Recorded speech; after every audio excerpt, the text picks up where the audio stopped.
So, how great is our God? And such a true statement, such a true song.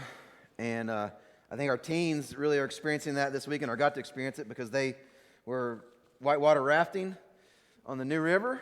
And so they get to really firsthand experience how great God is. And the theme for them this week was, or this weekend was, how God reveals himself in his creation. And I think they got firsthand just an idea of how great he is. And I remember gathering with them before they left on Friday, and we were praying, and there were just a good group of kids and adults and praying, and I was so excited to see them go. And usually I get to go on trips like that, but this week I sent my wife instead to go, and I was so excited. I'm like, in my mind I'm thinking, I'm getting to go on the trip with them. I'm getting to go, and they all leave, and I'm sitting there, I'm like, oh. And then I turn around, and I have two little kids looking at me like, okay, what are we going to do now, Dad? And I'm like, I don't know what we're going to do, but it'll be fun, I think. And if you see my daughter this morning, I let her dress herself, so don't judge me. She wanted to be Wonder Woman, and so she has a Wonder Woman costume, and she wore it. So, God is so good. He shows us himself in his creation. He shows us himself in the people around us, in our family members, and our church family. And it's so good. It's so good. And we see today Jesus as he's transfigured on this mountain, and just to be there, I can't even imagine what that was like, but just to be there, I mean, it's just, yeah. So let's pray, and then we're going to jump right into this text. Lord, thank you so much for this morning. I pray that you would open our hearts and our minds to your word, that you would shape us, that your word would guide us.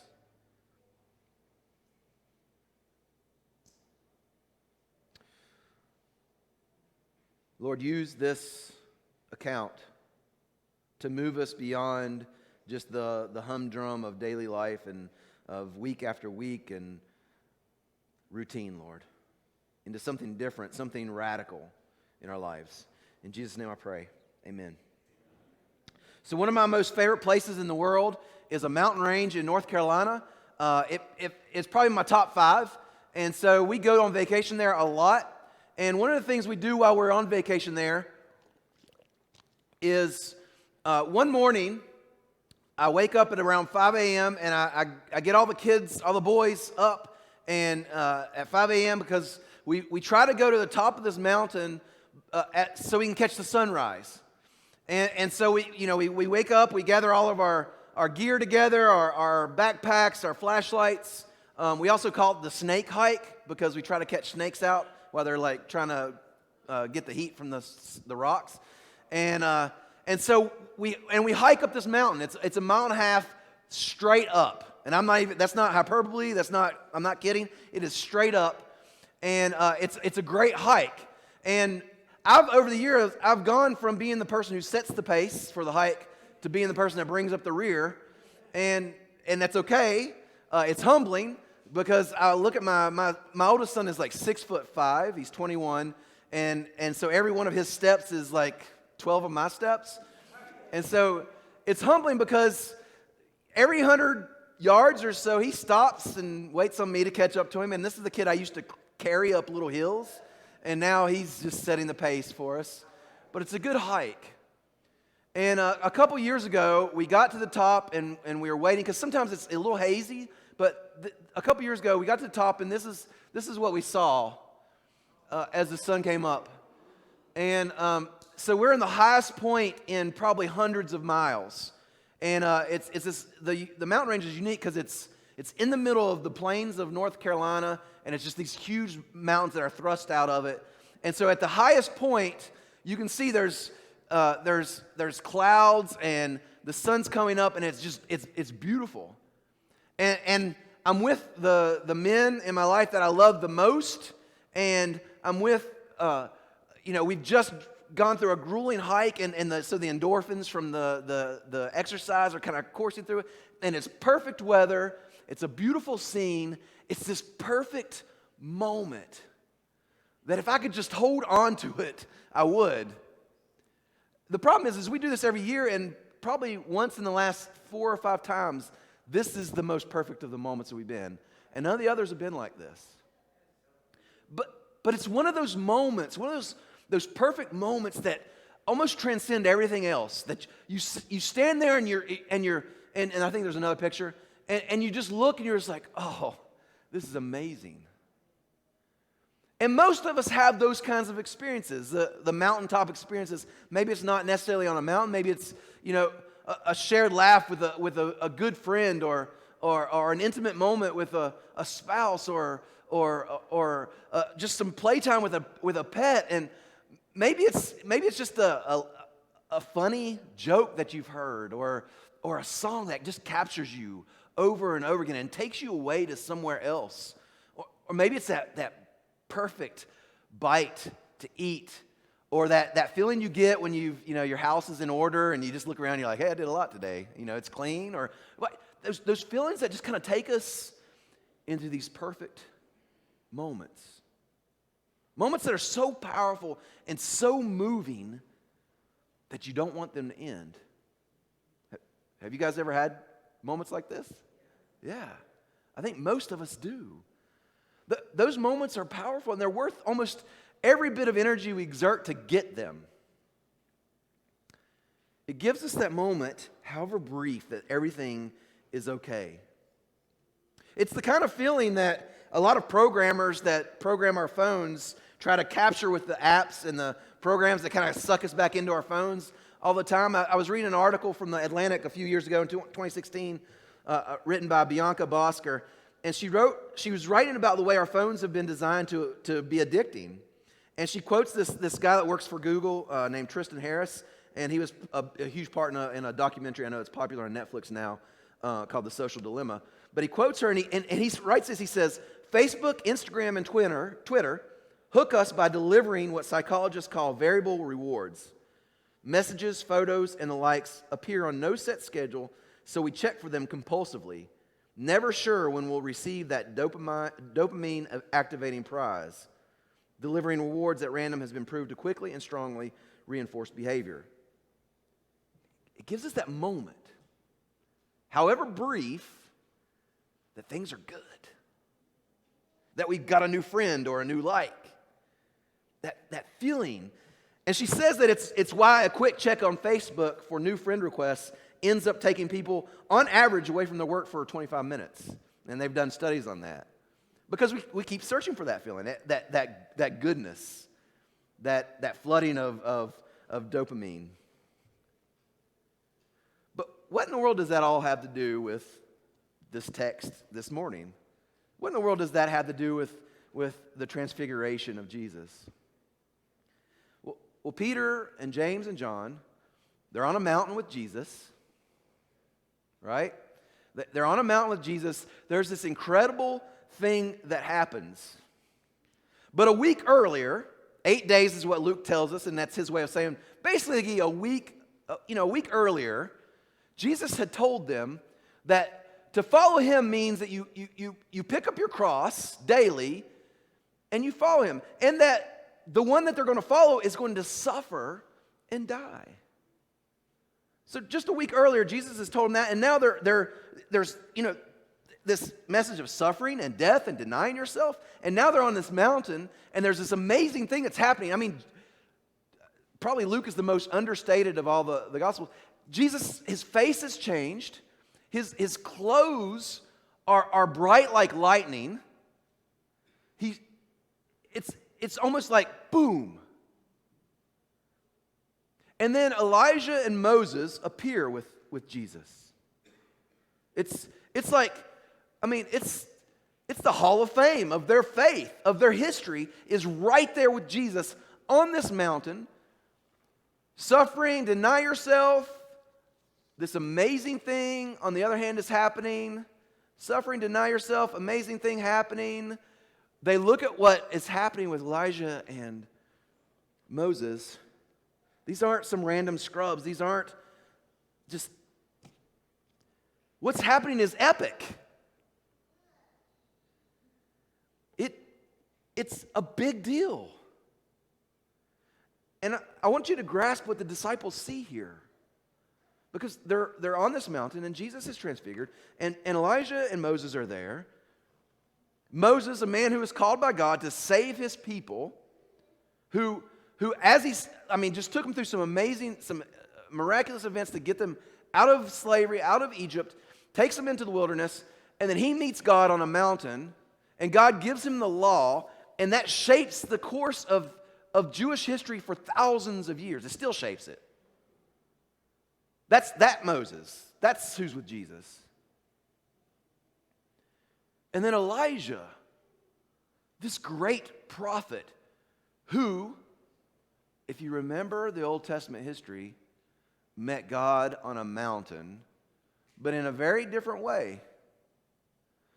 This is where Elijah challenged the prophets of Baal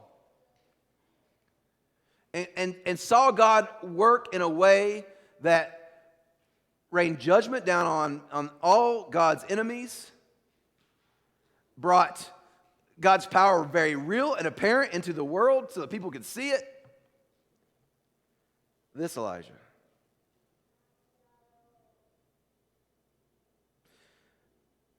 This is what Peter and James and John see.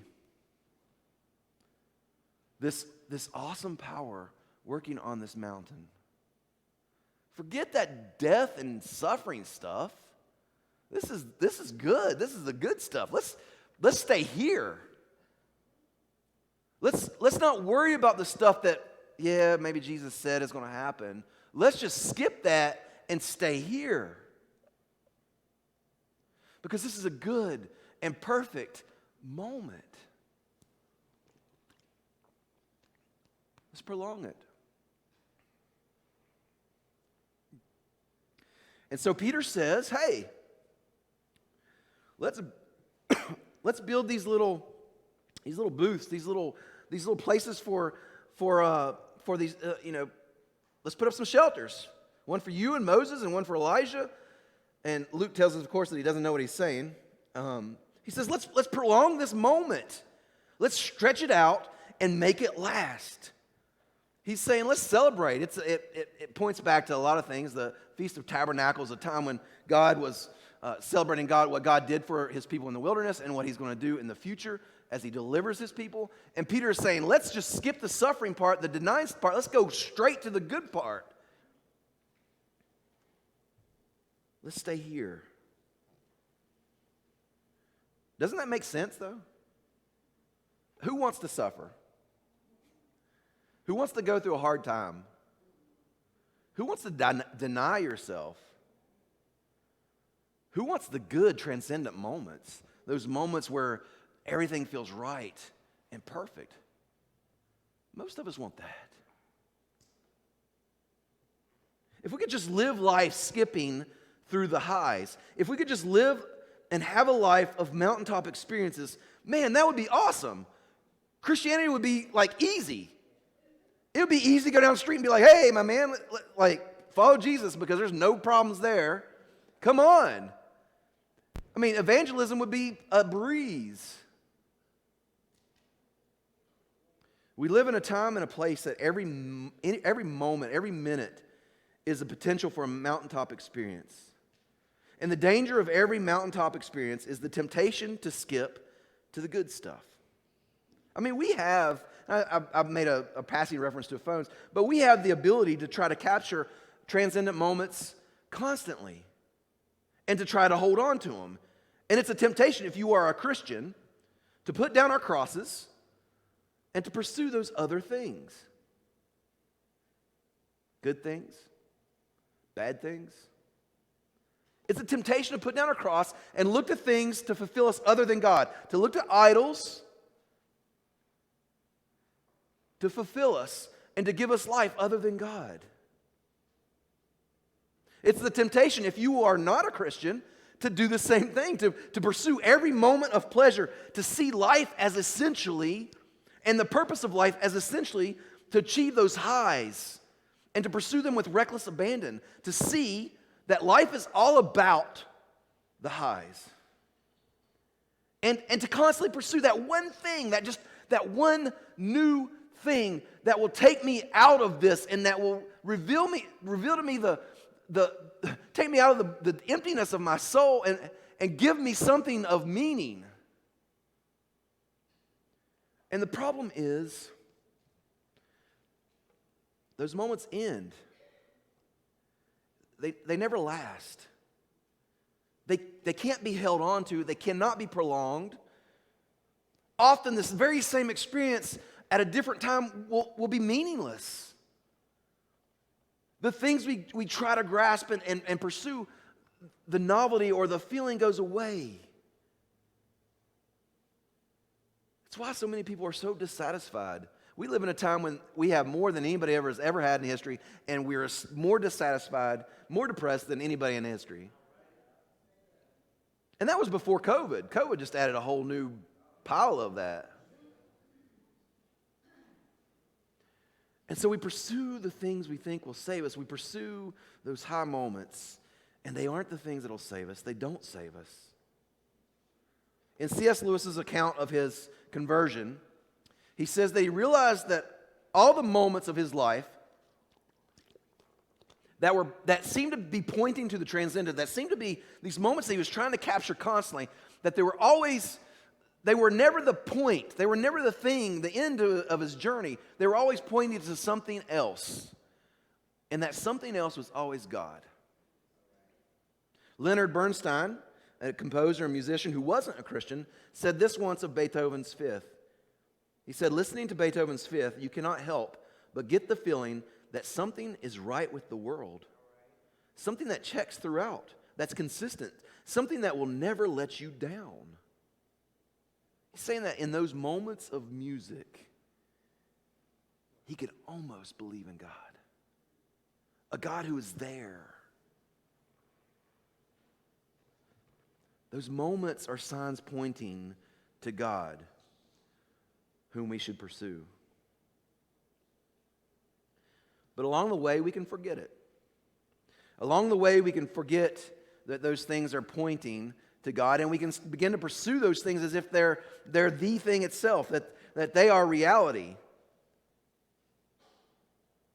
Peter's doing it. He's trying to prolong this holy moment. He's trying to extend the experience. He says that let's build these little houses.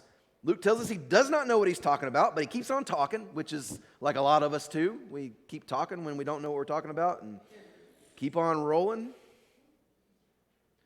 But in the midst of him talking, and I have a pretty funny image of this happening, but I won't share that with you today. But in the midst of Peter talking and not knowing what he's talking about, God, the presence of God comes down in this cloud. That this represents, like God is like on this mountain. If you've ever been in like a cloud or a heavy bank of fog, like on the side of a mountain or on a hill, you know how isolating that is. It's just like, it's really surreal. And that's what happens. This cloud comes on and they're a little freaked out, and God's voice says two things to them. It says, "This is my son,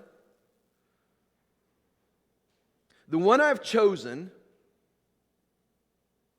and listen to him." This is my son whom I have chosen. I mean, in a way, God is affirming something that they already know.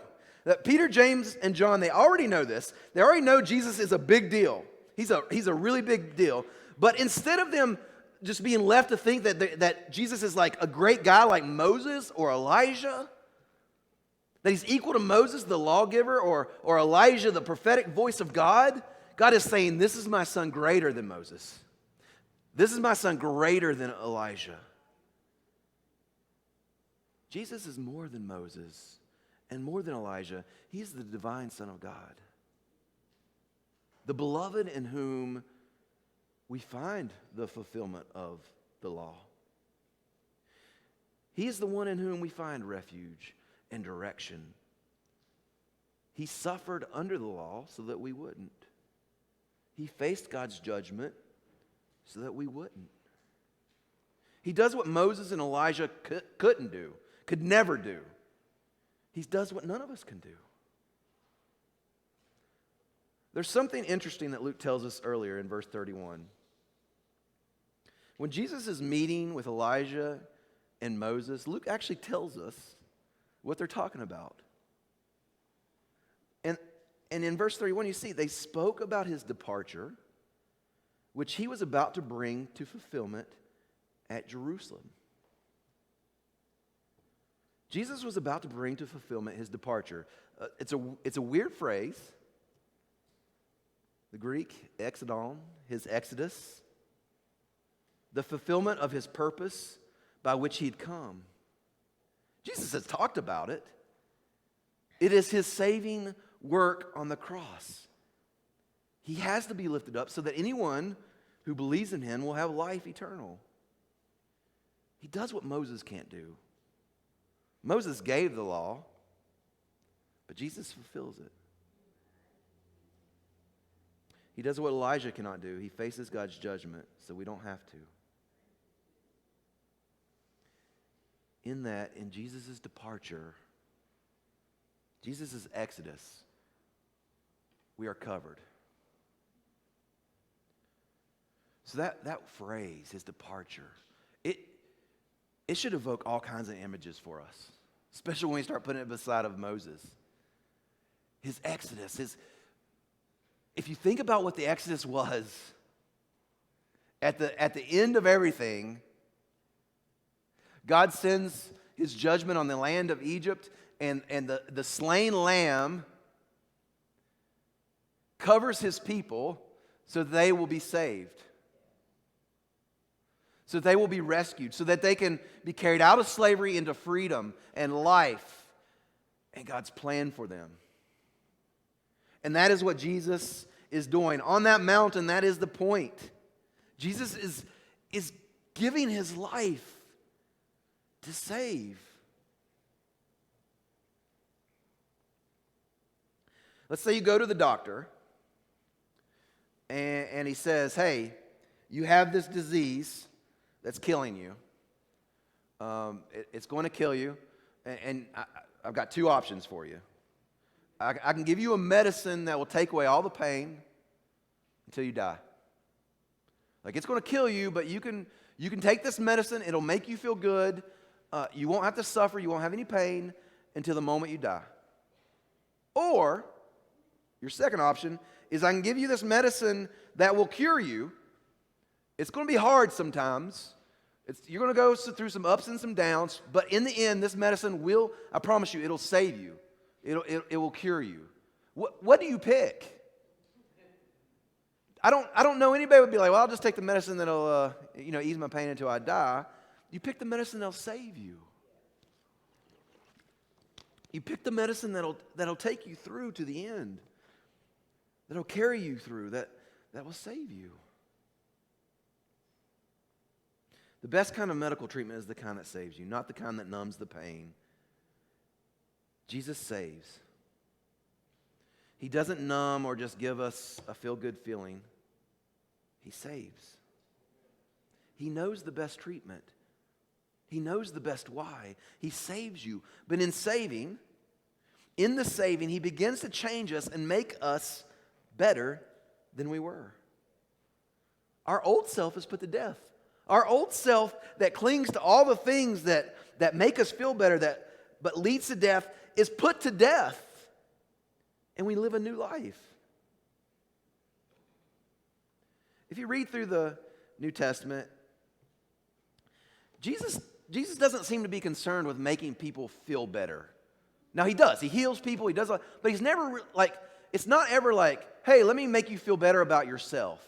In fact, he often confronts people with ways that make them feel some kind of way about themselves, and then he gives them a different vision for who they could be in him that's better. But they go through this hard thing. They go through this pain. I mean, the woman at the well in John, he says, hey, you pursuing all these guys that you think are going to make you feel better, but they're not. I've got what you need. And she's confronted right then and there in a hard situation, and it changes her life. That happens over and over again. Jesus calls the disciples to follow him, And he doesn't say, hey, just follow me when you get a chance, when you have a spare moment. He says, leave behind what you're doing and follow me. Leave behind the thing that gives you fulfillment in life, the thing that maybe you found your identity in. You're a fisherman, you're a tax collector. The thing that gives you security, leave that behind and follow me. And I'm going to make you fishers. I'm going to change you. You're going to become something completely different and better and amazing. But it's going to be hard.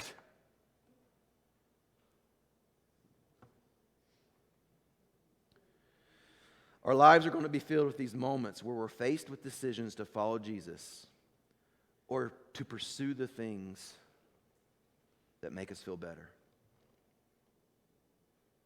The things that will give us a feeling of importance or comfort or completion or transcendence. And the temptation will always be to pursue those things. But that's not what's needed. God tells them that Jesus eclipses Moses and Elijah. Then he says, listen to him. They've been told what's going to happen. Jesus has told them a lot. They just need to listen. And this is an event that these three experienced. They only experienced it. No other disciple experienced it. They experienced it. Luke tells us they came down and they didn't tell anybody else. And so in their mind, echoing in their mind is God's word, listen to him. And the remainder of Jesus' ministry, they've got that echoing in their mind. Most scholars say that this account was a pivotal account in the life of the early church. That it was a powerful experience for these men, and they went with it throughout the rest of Jesus' ministry to his death, and even in the days following his death. Listen to him.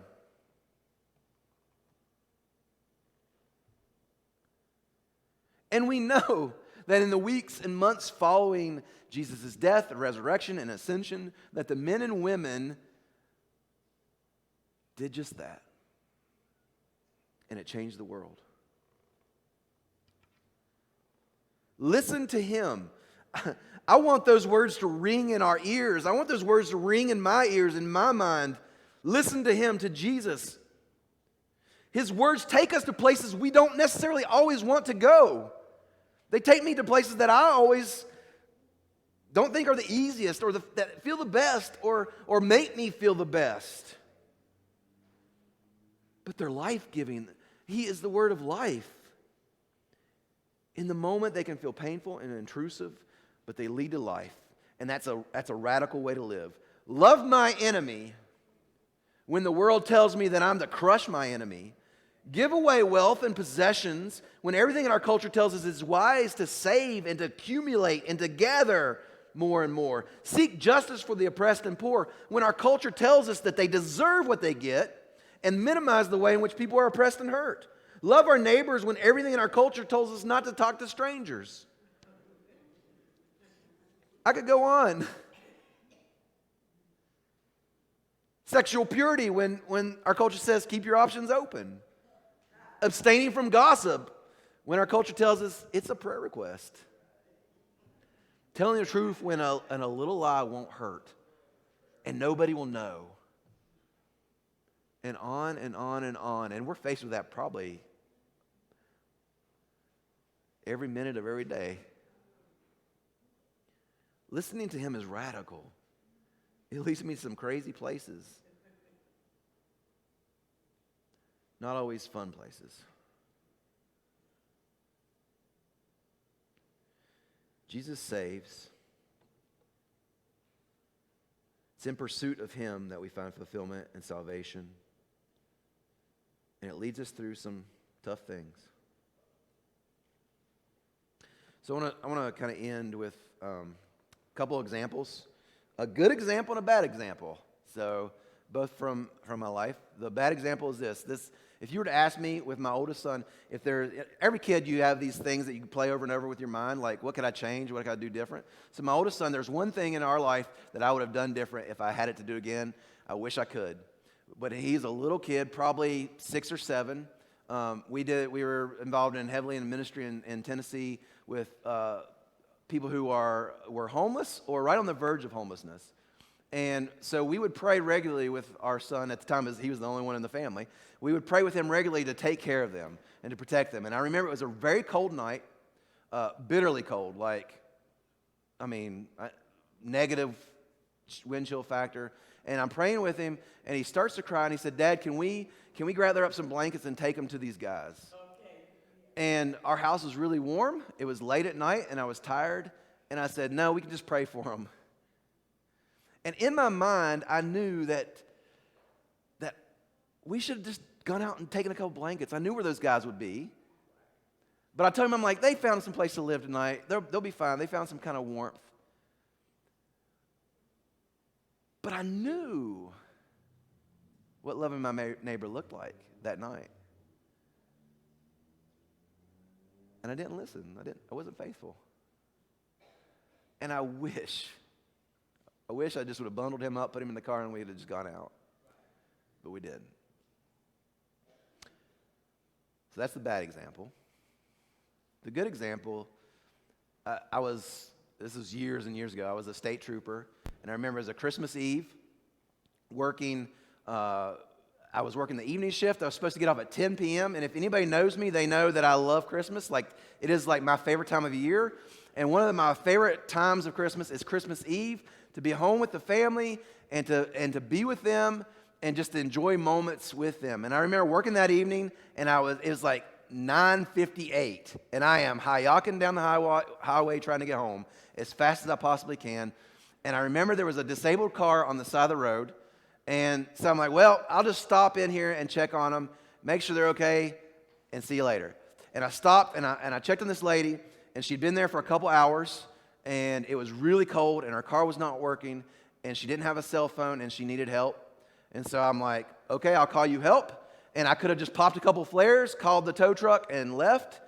And someone said, okay, I need to do more here. And so I invited her back to my cruiser, and we sat and called the tow truck. And it was Christmas Eve, so no tow services wanted to come out. And so I had to call a couple different places. Finally got somebody to come out, and she's started bawling. She had no money to pay for a tow truck. She was trying to get home to her family. And I'm like, I should have just left and gone home. And now I'm here with her, and it's an hour later, and I should be at home with my family. It's not my responsibility to make sure that she had her car fixed, that she had the money to pay for a tow. But love my neighbor. And I remember okay, well, I let my wife know that I wasn't going to be home for a long time. And I walked up to the tow truck driver, and I said, hey, listen, she has no money for the tow. And he gave me that look like, why in the world did you call me? And I said, but I want to pay for her tow. I'm like, if I give you my credit card number, can you, without her knowing, can you make that happen? And he's like, well, I don't know, I'll have to call my boss. And he called his boss, and his boss, I could see him out there going yes, the trooper wants to pay for it. Yes, I know it's crazy, but he wants to. And he came back and he said, listen, my boss is not going to let you pay, but we're going to tow her free of charge. And they did, and I don't know.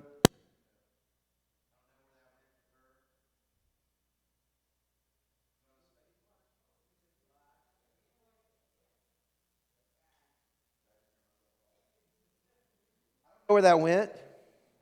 Can you hear me now?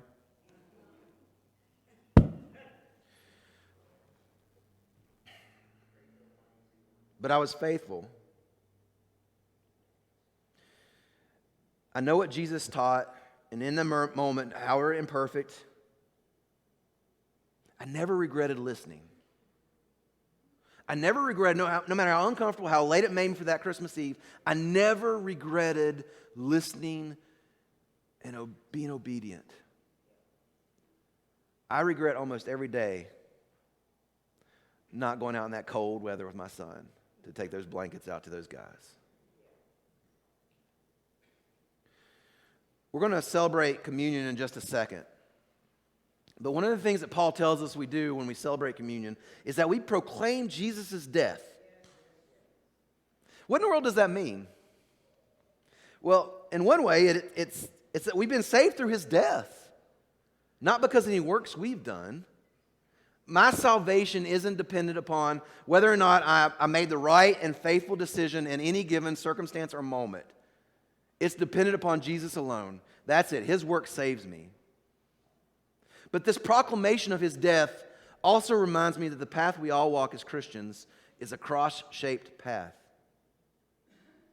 One that compels me to live a life of following him and listening to him.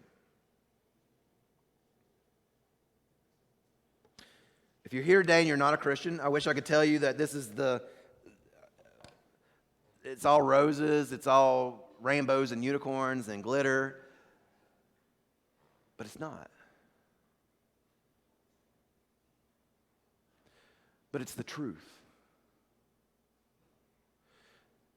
The moments we cling to, the things we cling to give us a sense of fulfillment and transcendence, they aren't the things. Jesus is. And if you consider him, if you follow him, I promise you it does lead you somewhere that's pretty amazing. If you're a Christian, rest in his work. Rest in his work. And from that, examine your life. Hear those words, listen to him. And see where you do it and where you don't. Pray with me. Lord, I pray that you'd open our hearts and our minds to your words, that we would listen to you, that we would find in you everything we need.